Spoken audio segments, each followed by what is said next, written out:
Trying to define what art is a difficult enough task, being in itself such a mysterious and subjective experience that we may summarize it with a quote from the Kena Upanishad.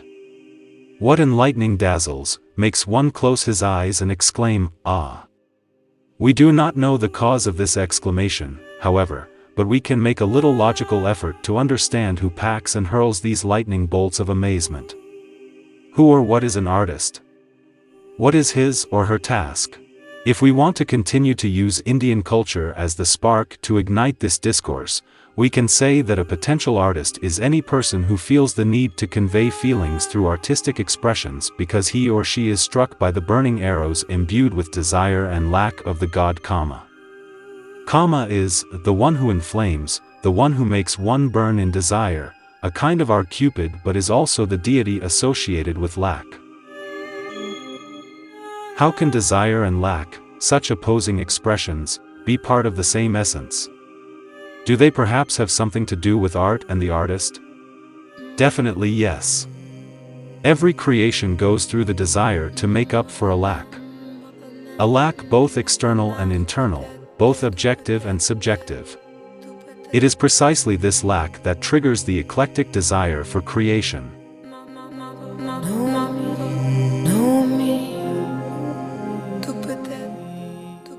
Desire is the force that moves the universe by generating attraction among the agents bound to it. Without desire, everything would remain in stasis, cells would not aggregate, and absolutely nothing would exist. Desire is the basis of all kinds of creation.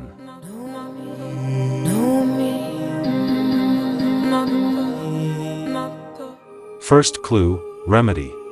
An artist is one who seeks to remedy with his or her works a lack, something that does not exist, something imperfect or with a form not consonant with its essence. The product is the application of this desire for creation or improvement into something real. A work. We cannot notice a lack unless we have first observed our surroundings with a certain perception, high sensitivity, with immense care for its details, and finally love.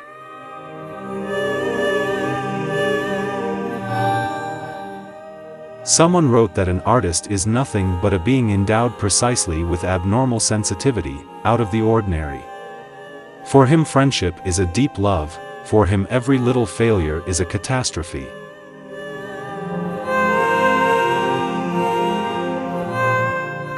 Second clue, sensitivity. An artist is a person with a sensitivity, a perception so amplified, abnormal, that by observing his world, internal or external, he realizes that something is so disharmonious that it disturbs him to such an extent that he wants to remedy it by creating a work. The observer is part of the observed. What is called reality is nothing more than a cluster of subjective conclusions, because no one else is able to experience your feelings. For example, when you observe something, every emotion is subjective.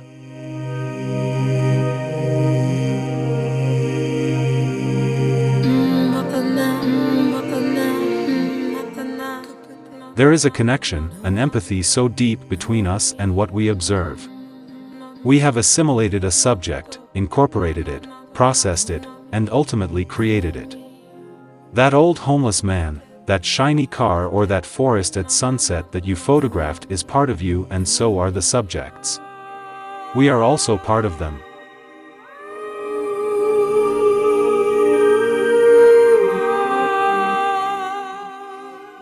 Third clue, observing.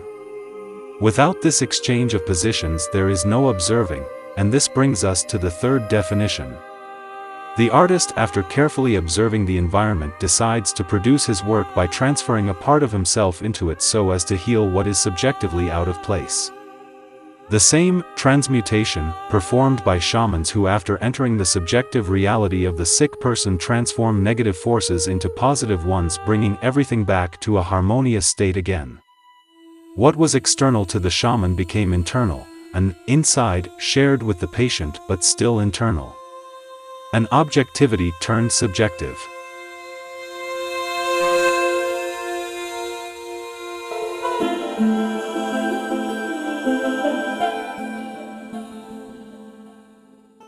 Fourth clue, message. That repaired lack, that replaced part of reality carries a message within it, and this leads us to a fourth conclusion. In order to fill the desire and complete his work of creation and restoration, the artist seals within his creation a message in the hope that someone with his own sensibility will receive it. Each work carries a message, right, wrong, understood or misunderstood, launched by the artist to communicate it to the world.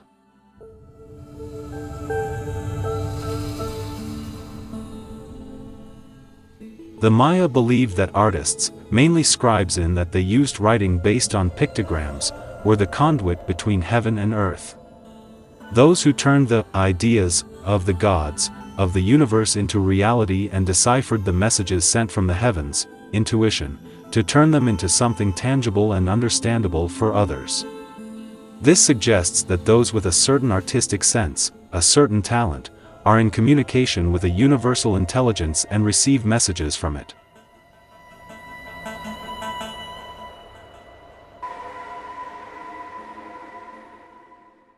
Like the mystic monk, the artist is a master of metaphorical language.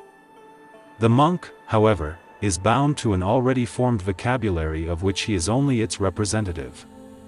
Unlike the mystic, the artist relies on a technique, on a talent, on a vocabulary yet to be written. Joseph Campbell.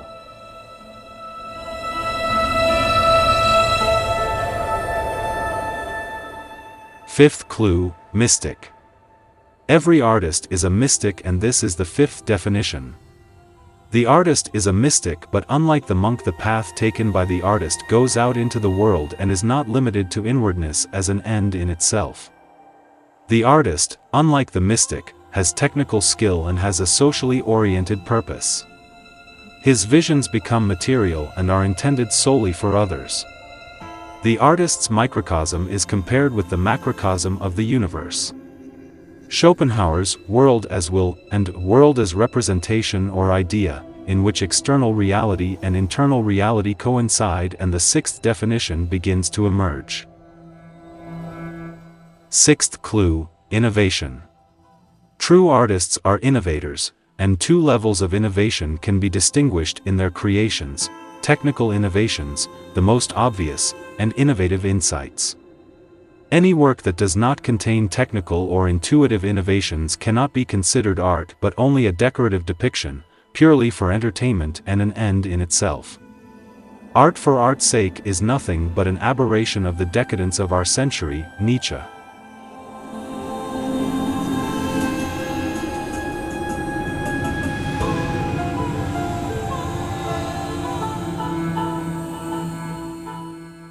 Seventh clue, beauty. The artist produces beauty. An artist's work is closely linked with a high sense of aesthetics. The artist seeks beauty in form to better represent his thought. Beautiful are the things that are pleasing to the eye, St. Thomas Aquinas. The artist produces the beautiful. Beauty elevates the quality of our lives to such an extent that beauty should be considered a value, a good that enhances the experience of society.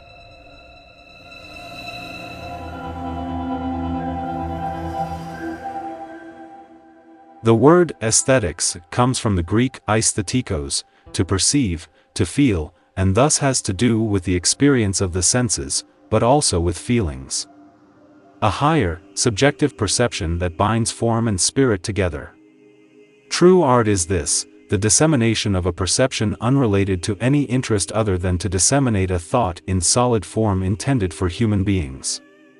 False art is placed in the service of other non-aesthetic interests such as economics, politics, sociology, etc.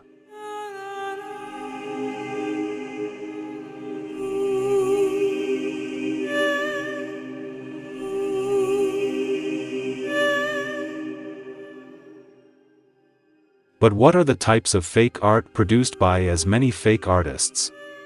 For example, art that excites desire towards what it depicts or that aims to arouse revulsion or fear in what is depicted. James Joyce calls art that excites a desire pornographic. Fortunately for him, he died before the advent of commercial TV, because he would have considered advertising pure pornography in that it is aimed solely at arousing desire for the advertised object.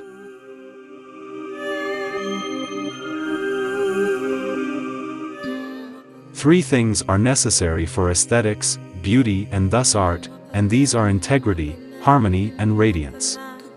Integrity. A closed and hermetic field of relationships that have defined themselves to each other without practical ends. Harmony. You fail to discover the balance of the various parts within a context. Looking at the image, you are not attracted and satisfied by the formal lines of the image. The eye and perception wander without finding a nexus that satisfies, form plus soul. Radiance. Radiance is the essence of a thing, and this is the third factor. This supreme quality, quidditas, of which St. Thomas Aquinas speaks, is perceived by the artist only after he has conceived in his mind the aesthetic image of his creation.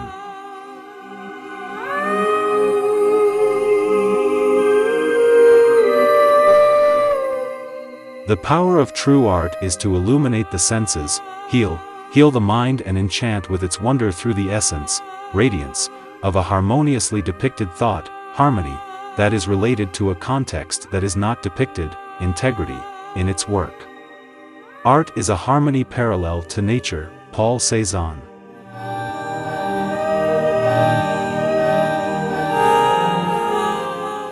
Eighth clue, in the service of nothing and no one. The true artist is a visionary shaman who, knowing the falsehoods of the society of his times, is able to expose them because he is in the service of no one but humankind. So anyone who lends his talent to other than humanistic purposes and lends his service to ideologies, economics, politics, or the like is not a true artist.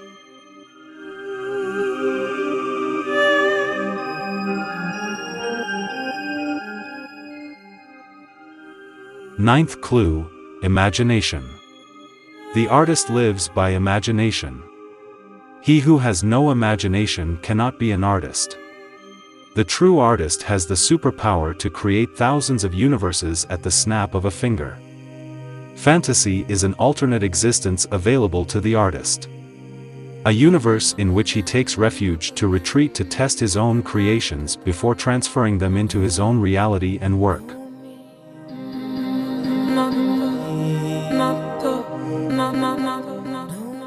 Those without imagination, therefore, cannot be artists because their logic imposes such great limitations that they are unable to replace with elements outside the rigid scientific schemes that define and delimit an already created everything, without leaving room for what is yet to be created.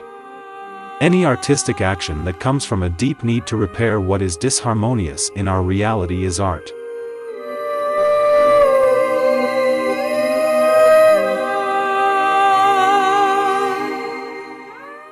Every materialized vision created by an artist is liberation from vacuous desires, from fear, with the sole purpose of conveying a message and trying to elevate consciences, to awaken something sleeping in people.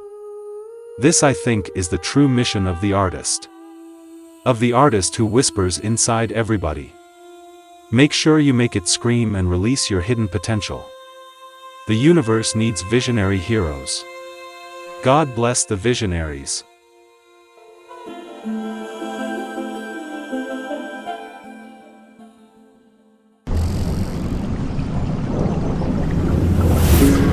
Thank you.